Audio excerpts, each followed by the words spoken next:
Bon. Alors, Silverfast. Bon, ben, j'ai installé la version démonstration de Silverfast pour le scanner qu'on a ici, le 4490, le 4990 de Epson. OK. Donc, Silverfast de Lasersoft Imaging, logiciel un peu plus cher que ViewScan. Et quand vous achetez une version, c'est pour un scanner, en fait.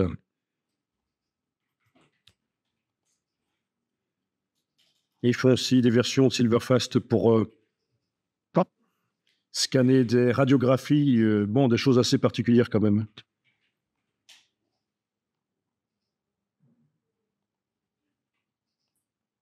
On sauve. Voilà les prix. Donc, une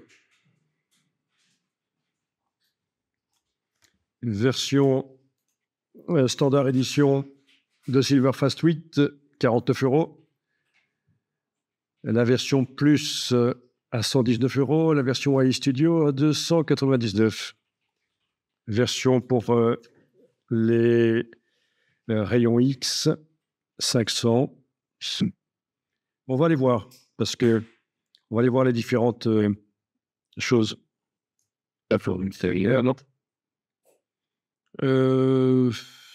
Si, ça, parce que ça peut toujours être intéressant de faire du HDR. Oui, oui. Parce que tu vas jouer sur la sensibilité, un peu comme quand tu photographies, tu peux jouer sur la sensibilité du capteur et scanner plusieurs fois et combiner, en fait. Et donc, tu auras quand même une image de meilleure qualité en scannant en plusieurs passes et en combinant, même si ton scanner est de bonne qualité. Alors oui, la version plus par rapport à la version standard, elle offre la possibilité de faire le multi-exposition. Donc c'est plusieurs passes justement, mais sans doute générer, à mon avis, un fichier standard. Donc voilà l'explication sur le multi-exposure. Donc c'est pour étendre la plage dynamique du scanner. Donc comme il le montre ici, comme ils le disent ici, double numérisation, en prolongeant le temps d'exposition de la deuxième numérisation. Ce processus capture ainsi, premièrement, les détails lumineux de la zone d'image et les détails de ton foncé pendant la deuxième étape. Donc, c'est un peu le principe du HDR, aller plus loin que les capacités du capteur. Le multi-exposure, exposition multiple.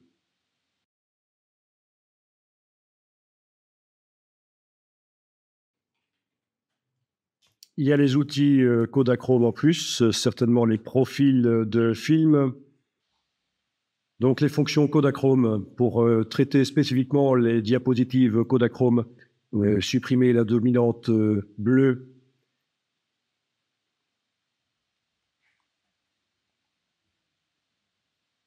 Capturer la gamme dynamique, la plage dynamique des diapositives. Une Kodachrome.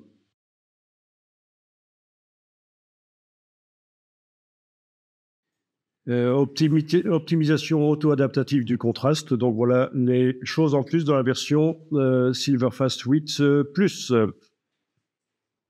Dans la version AI Studio, en plus de tout ça, on a la possibilité de faire la calibration. Ben voilà pourquoi tu n'as pas eu de mire de Sharp TT8 en fait. Tu as la version SE et c'est seulement dans la version Studio qu'il y a la Sharp TT8 et possibilité de faire la calibration comme on a fait en fait. Hein. Comment? C'est Mode expert, histogramme 16 bits, job manager, c'est quand on veut scanner plein de photos ensemble qu'on met sur le plateau. histogramme 16 bits. Apparemment, c'est seulement dans la version studio, quoi. On peut pas scanner un 16 bits. Version.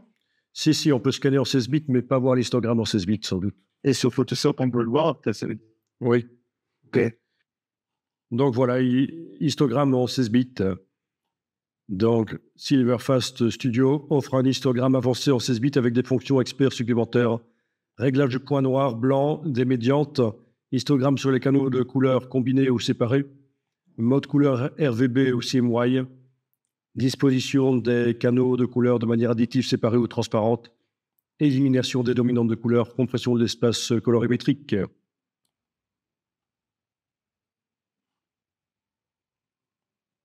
Donc voilà l'histogramme expert qui est proposé dans Silverfast iStudio.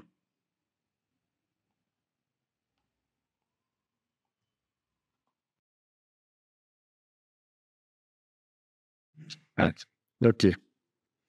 Et alors, pour traiter les images HDRI, il faut la version Silverfast HDR ou HDR Studio. Donc là, il y a amélioration de la version 8 Plus et AI Studio. Il y a l'amélioration de la capture par la multi-exposition. Mais ce n'est pas encore la version HDR qui va faire un fichier HDR. Donc, Silverfast HDR. Donc, il s'agit en fait de scanner en RAW, vraiment, de récupérer un maximum d'informations dans le fichier 48 bits. Possibilité aussi de lire des données brutes sans que le logiciel soit connecté à un scanner et de retoucher donc des images brutes dans Silverfast HDR.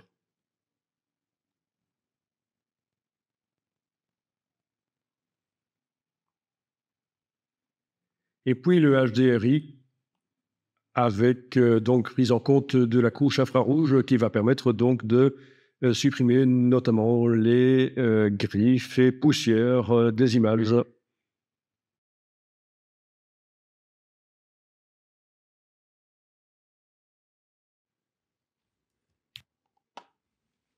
OK.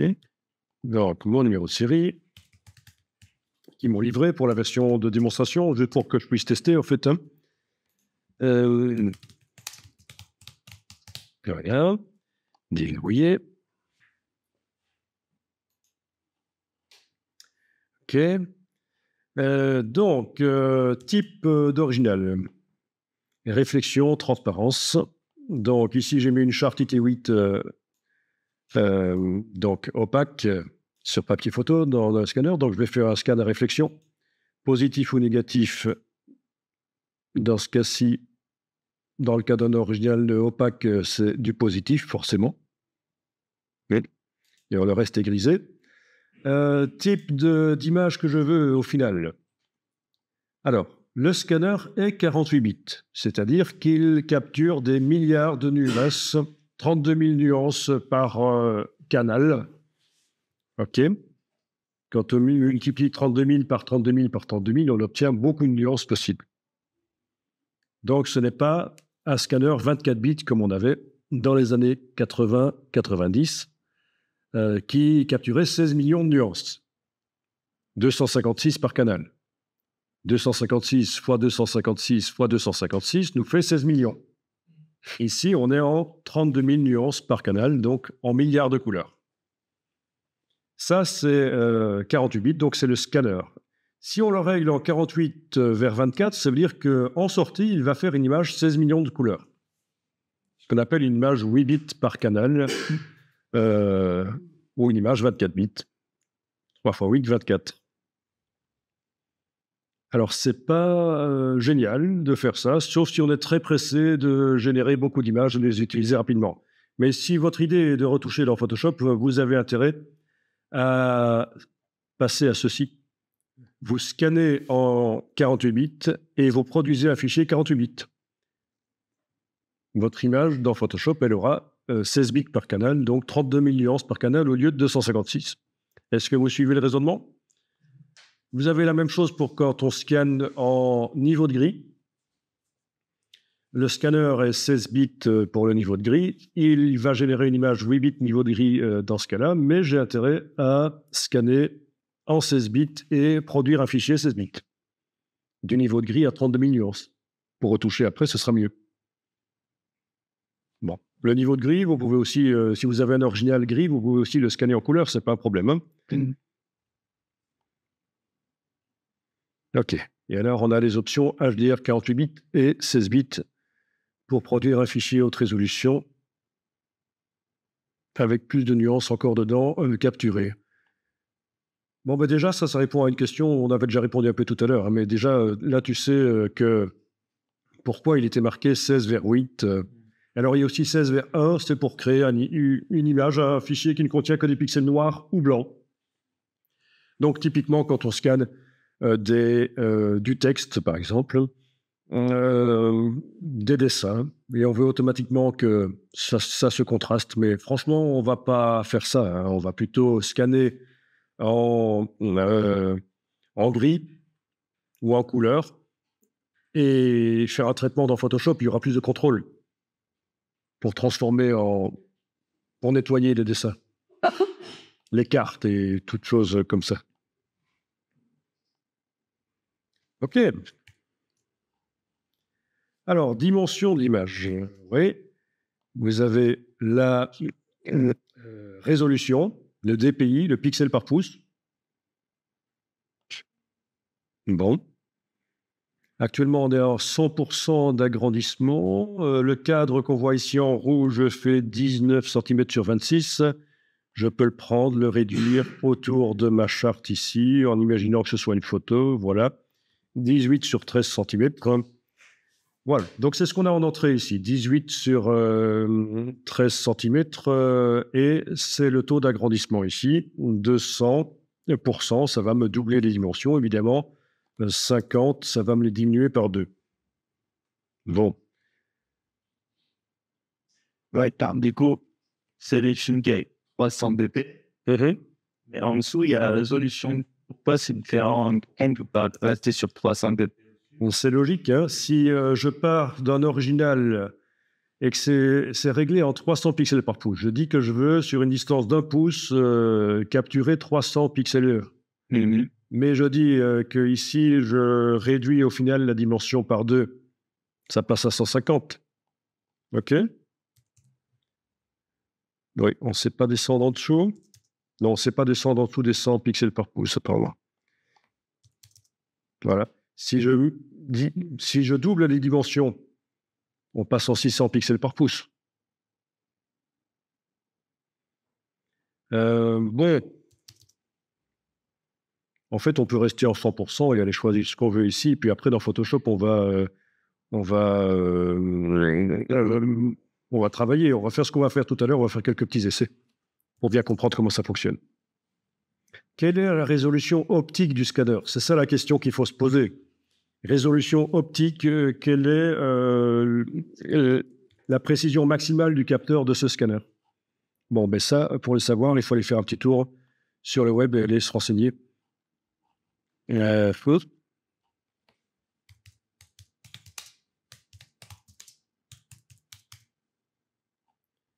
Spécification.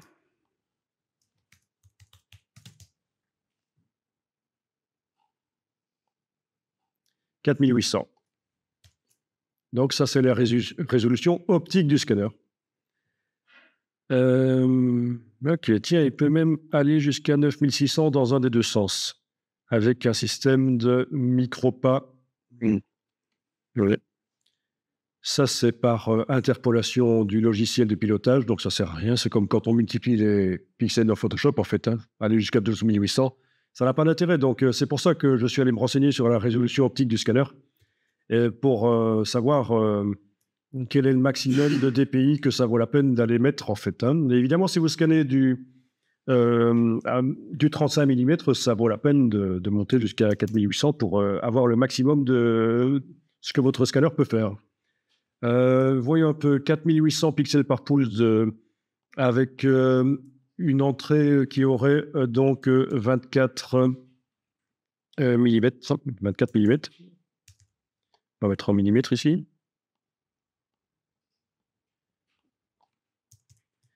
24 sur 36. Ah oui, donc 24 mm sur 36.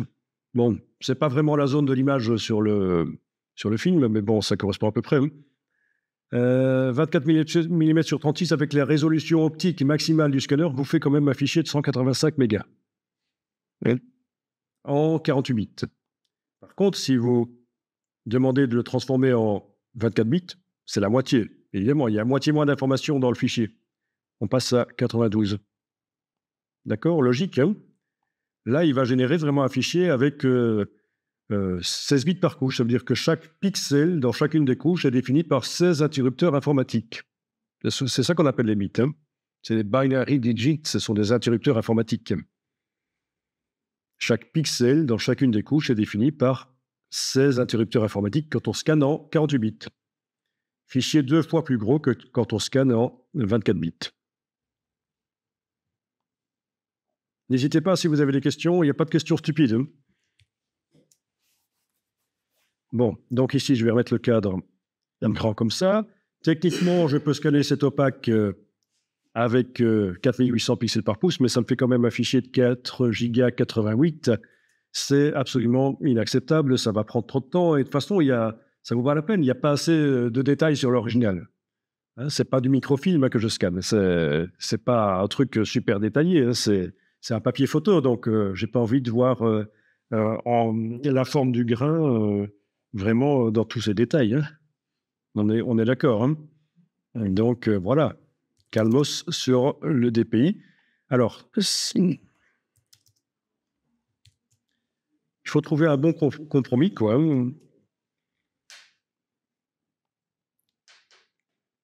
Il faut le savoir, hein, la limitation, quand vous scannez un opaque comme ça, une photo, c'est au niveau de la photo elle est la limitation, surtout. C'est là que la perte de détail se trouve, en fait. Ok, je vais faire en 600 pixels par pouce, ce qui me fait quand même un fichier de 86 mégas, c'est pas mal. Alors, au niveau du densitomètre, c'est ce qu'on appelle le point blanc et les points noirs. Vous allez pouvoir indiquer, faire des corrections couleurs, en fait. Ok, je vais directement passer ici au-dessus, en fait, hein. Alors, la correction couleur auto, voilà. Dès que je clique là-dessus, il y a des boules rouges qui arrivent là-dessus pour indiquer que ça a été modifié de manière automatique, les réglages, en fait, hein. Donc, le fait d'activer la correction automatique va modifier les réglages. Je vais aller voir au niveau de l'histogramme. Oui, il m'a raboté, en fait, il m'a recadré, en fait, l'histogramme. Il a modifié ce qu'on appelle la dynamique de l'image pour que l'image ait plus de pêche. Les informations de l'image qui sont montrées ici, les quantités de pixels occupent vraiment plus de possibilités. Et ça, on va faire un test avec des images. Mais ça, vous connaissez déjà, hein, vous avez des images un peu fadasses, vous recadrez l'histogramme et ça donne de la pêche à l'image, en fait, hein. On a le réglage suivant, les courbes. Là, il n'y a rien fait, en fait. Vous connaissez les courbes dans Photoshop, ben, c'est le même principe ici. Attaque globale sur les courbes ici, ou sur chacune des couches, vous pouvez aussi aller modifier la quantité de lumière rouge, verte et bleue, mais ça, c'est comme dans Photoshop, hein. Honnêtement, les réglages couleurs au moment où on scanne, c'est pas quelque chose qu'on va faire souvent, surtout si on scanne en 48 bits, puisque le but est justement de récupérer un maximum d'informations pour faire la correction couleur dans Photoshop. OK? Donc, je vais remettre les courbes à 0. Donc ça, c'était remise à 0 de l'histogramme, remise à 0 des courbes ici, voilà.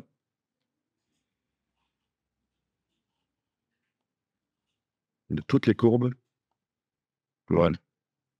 OK, les boules rouges ont disparu, hein, des icônes, ça veut dire qu'il n'y a aucune correction couleur qui a été enclenchée.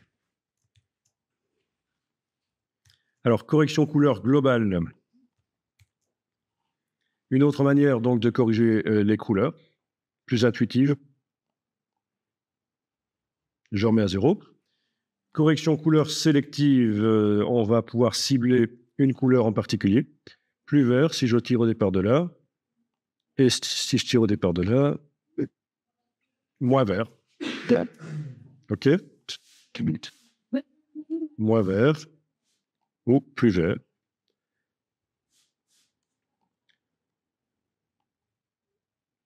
Et on a la correction automatique. mais je vais remettre à 0. Oh. Bon, que dire de plus? Ah oui, il y a tout ça ici, hein, des choses qui sont en plus. Vous avez le USM. Alors, USM, c'est l'accentuation des détails.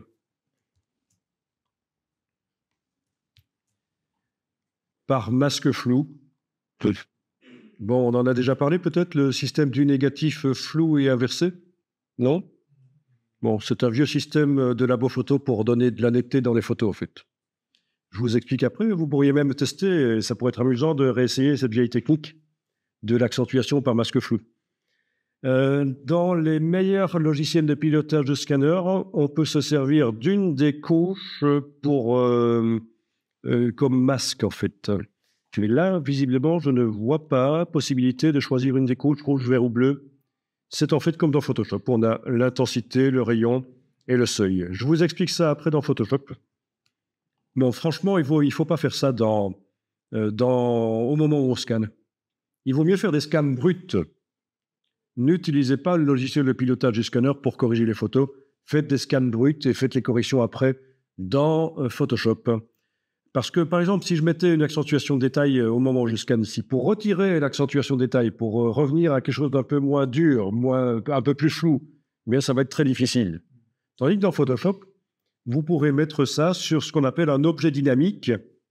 Le filtre va apparaître dans la palette des calques. Vous pourrez à tout moment le supprimer, même complètement, ou le modifier. Ce sera beaucoup plus souple au niveau de l'accentuation des détails.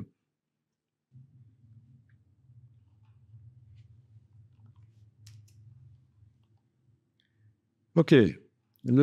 Suppression des poussières, le SRD.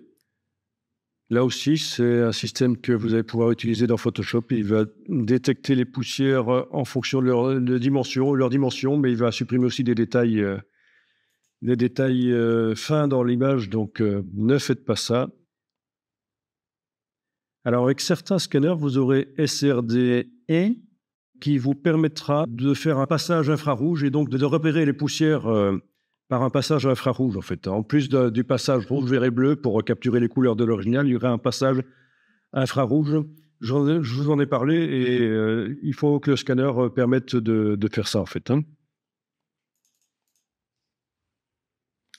Bon, optimisation du contraste. OK, détramer. Ça, c'est important de le faire au moment où on scanne, par contre. Le détramage. Donc ça, c'est uniquement quand vous scannez des originaux qui ont été imprimés avec une trame régulière. Au moment où vous scannez, il faut détramer, sinon ça fait des moirés. Évidemment, mon original ici n'est pas un original imprimé, mais alors.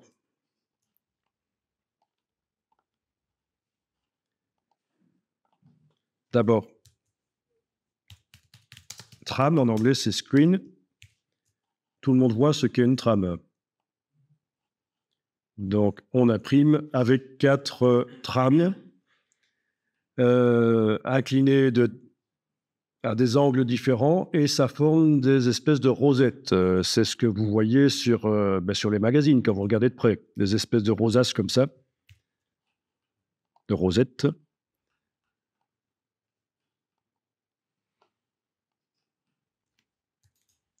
On est d'accord? OK.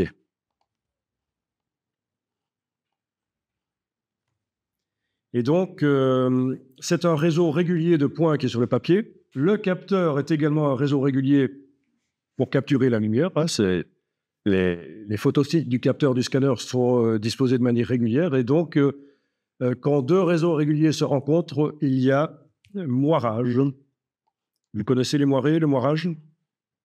Ça vous dit quelque chose? Donc, c'est des interférences visuelles quand 2 réseaux réguliers se superposent. Voilà.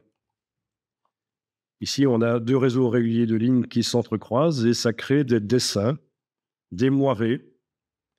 Voilà un autre exemple dans Wikipédia. D'ailleurs, en animation, ils vous font pivoter les lignes parallèles vertes et on voit que ça crée des dessins quand ça s'entrecroise avec les lignes parallèles rouges de derrière. C'est des moirés. Et donc, quand on scanne un original imprimé, si on ne détrame pas au moment où on scanne, vous allez voir apparaître des lignes sur la numérisation. C'est un effet optique, en fait. Oui, c'est pas une illusion d'optique, ça existe réellement. Hein. C'est réellement le fait que quand tu croises deux réseaux, ça crée des interférences, en fait. Des interférences visuelles, hein. Dans ce cas-là, c'est des lignes qui apparaissent. OK, donc détramage absolument au moment où on scanne. Oui, là, il y a même l'option pour faire en sorte que le texte sur l'original reste net, en fait. Hein. Voilà.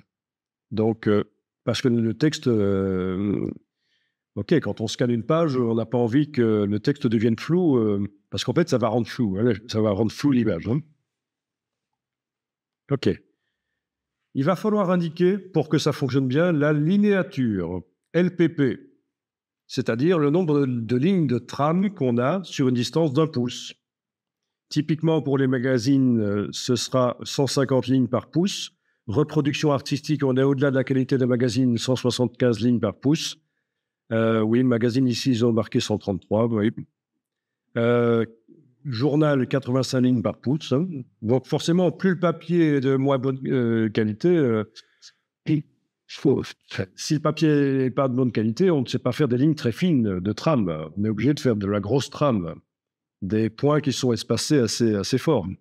Et donc, pour que le logiciel ici de détramage du scanner fonctionne bien, il faut lui indiquer quel est le type de trame sur le papier. OK. Bon. Degré de flou que ça va amener. OK. Alors, il s'agit ici certainement d'un traitement logiciel qui est fait sur l'image. C'est la première manière de détramer. Deuxième manière de détramer, c'est de scanner à une très haute résolution.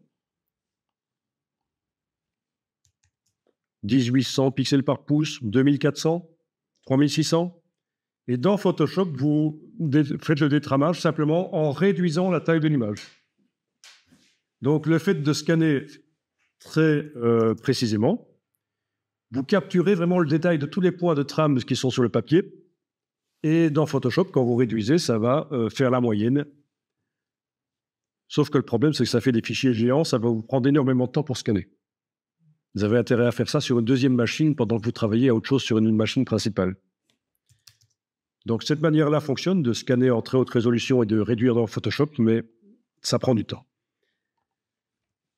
Et alors, il y a une troisième manière, c'est de jouer sur certains scanners qui ont une mise au point. En fait, il y a possibilité de faire une mise au point quand on scanne notamment du bas-relief, hein, des originaux qui ont du relief. On peut faire une espèce de petite mise au point pour que la mise au point ne soit pas sur la surface de la vitre vraiment. Et donc, ça va rendre flou, mais il faut que le scanner permette cette option-là. N'hésitez pas si vous avez des questions. OK. Alors, la configuration qu'on rencontre la plus souvent, c'est celle qui est en haut à gauche. C'est les angles de trame pour chacune des 4 encres de la quadrichromie. C'est ça qu'on va rencontrer. Typiquement, le jaune sera à 0 degré, donc des lignes horizontales de points, et le noir à 45 degrés. Pourquoi?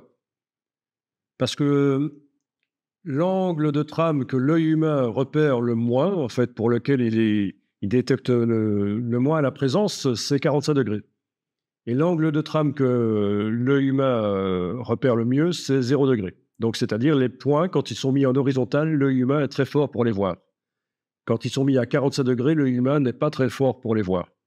Et donc, on attribue à l'encre la plus contrastante l'angle de trame qui va minimiser les dégâts, c'est-à-dire 45 degrés. C'est pour cet angle-là que l'œil humain est peu performant pour repérer les points.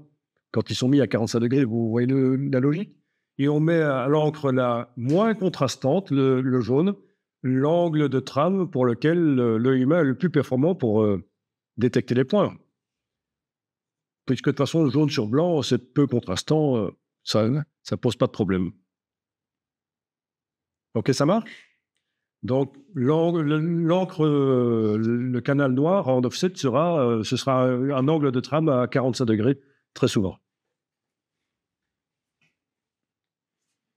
OK. Quatrième astuce, quand vous scannez un original qui est déjà imprimé, bon, on ne sait jamais, ça peut arriver. Et peut-être moins dans votre cas que chez des infographistes, chez des graphistes. Moins chez les photographes que chez les graphistes, il y a moins de chances d'arriver, mais on ne sait jamais. Il y a encore une quatrième astuce qui consiste à tourner l'original, l'orienter sur la vitre du scanner de manière à trouver l'angle idéal pour capturer l'original. Donc, il est possible que certaines orientations de l'original tramé sur la vitre minimisent les dégâts et d'autres créent des dégâts. C'est encore une astuce assez connue qui vient du temps où les scanners avaient une résolution de scan assez faible. Dans les années 90, les scanners de graphistes, c'était résolution maximale 300 pixels par pouce. Ah oui, c'était misérable. Ah oui, ça coûtait la peau du derrière. Donc là aussi, les technologies ont énormément évolué et les coûts ont diminué. Bon, voilà, pour le détramage. Donc sachez-le, si vous scannez un document déjà imprimé en offset avec de la trame, donc vous allez devoir passer par là. Ceci dit, ça ne veut pas dire charrette, hein, parce qu'il y a de la trame aléatoire. En offset, on peut utiliser ce qu'on appelle une trame stochastique. Vous avez déjà entendu parler du mot stochastique? C'est un nom qui veut dire aléatoire, imprévisible. Et donc, c'est une trame particulière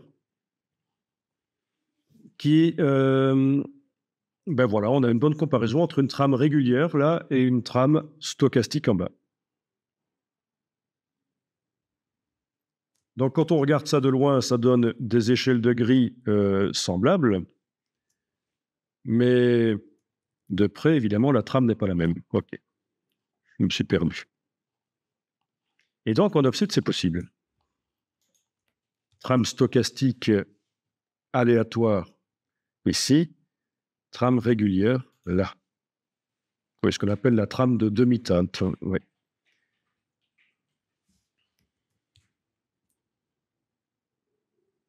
Alors, peu d'imprimeurs vont vous proposer la trame stochastique. Elle a tendance à rendre floues les photos par rapport à la trame traditionnelle, conventionnelle demi-teinte qu'on a ici. Elle est connue pour être vraiment... Elle est recommandée quand on veut imprimer notamment des tissus. Enfin, je veux dire, quand vous voulez montrer dans des photos des tissus, c'est des choses très fines, avec beaucoup de nuances. La trame stochastique peut être vraiment intéressante. Mais il y a très peu d'imprimeurs qui vont vous la proposer parce que c'est compliqué d'imprimer des documents en trame stochastique. Quand vous imprimez en jet d'encre, c'est du stochastique d'office. Les points sont disposés de manière aléatoire. Mais là, on parle d'impression offset chez l'imprimeur. La plupart du temps, vous aurez donc une trame régulière, comme on voit ici. Donc, des lignes, c'est un détail.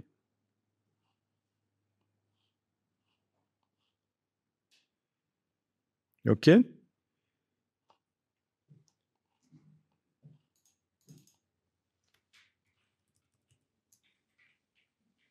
Bah. Et donc, si vous avez affaire à une trame stochastique, le détramage ne sera pas nécessaire au moment où vous scannez. Il ne faudra pas utiliser le système de détramage. Il ne faudra pas nécessairement scanner en très haute résolution pour réduire dans Photoshop. Parce qu'il n'y aura pas de moirés qui vont apparaître. Il n'y a pas de réseau régulier. Ce n'est pas un réseau régulier qui se superpose à un autre. Je veux dire, les capteurs du scanner d'un côté, la trame de l'autre. Non, c'est stochastique, c'est aléatoire. OK.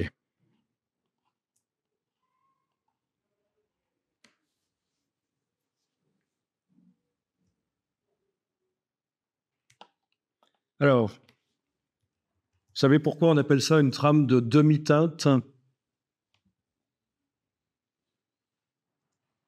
Alors, en procédé offset, on en a parlé, hein, la lithographie, l'offset, soit l'encre, elle est sur le papier, soit elle n'y est pas. Il n'y a pas de demi-mesure. Eh bien, le rôle de la trame, c'est justement de créer ce qui se trouve entre le noir et le blanc, les demi-teintes. Ouais, donc du gris, quoi. Ben oui. Mais on respecte la règle de l'offset qui dit qu'il ne peut pas y avoir à moitié de l'encre sur le papier. Soit elle y est totalement, soit elle n'y est pas. Sauf que, bon, ce sont des points minuscules, quoi, des points d'encre à 100% minuscules. C'est une trame de demi-teinte. C'est pour créer les gris. Voilà. C'est pour ça qu'on appelle ça une trame de demi-teinte. C'est une trame dont le but est de créer ce qui se trouve entre le noir et le blanc.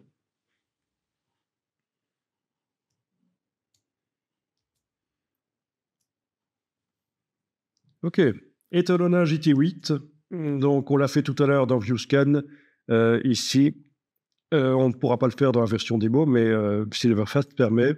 Il livre d'ailleurs la version studio avec une charte IT8. Donc, Job Manager, voilà, quand on a fait plusieurs cadres sur le plan de travail, on va pouvoir les supprimer à cet endroit-là avec le Job Manager.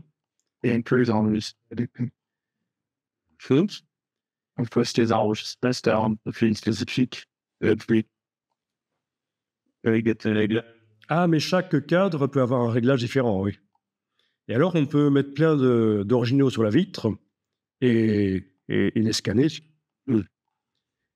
Faire ce qu'on appelle du batch, du traitement par l'eau. Scanner.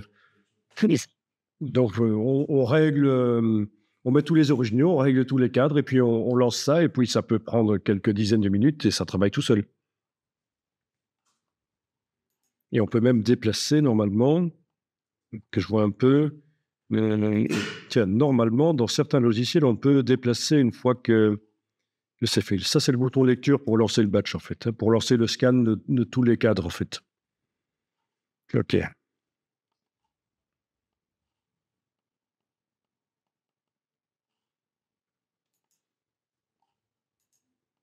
Bon, ben pourquoi pas, dans certains cas, ça peut être intéressant, si vous avez plein de petites photos à scanner. Ça peut être une solution.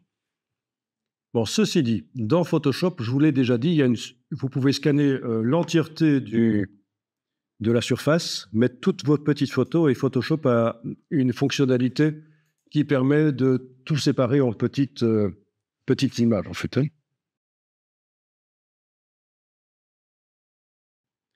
Donc, fichier, automatisation, rogner et désincliner les photos. Voilà, vous avez donc mis plein de photos sur la vitre du scanner et vous avez obtenu une image qui, voilà, vous avez scanné l'entièreté. Menu fichier, automatisation, rogner et désincliner les photos. Voilà, c'est fait.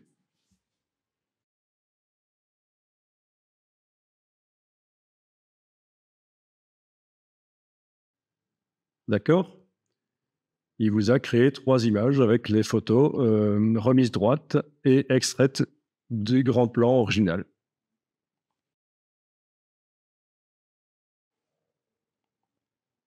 Alors, ça, c'est quoi? Eh oui, ça, c'est pour imprimer. Imprimer avec un profil d'imprimante. Pour que les couleurs soient bonnes sur le papier, évidemment, il faut indiquer quel type de papier on utilise, donc le profil de l'imprimante.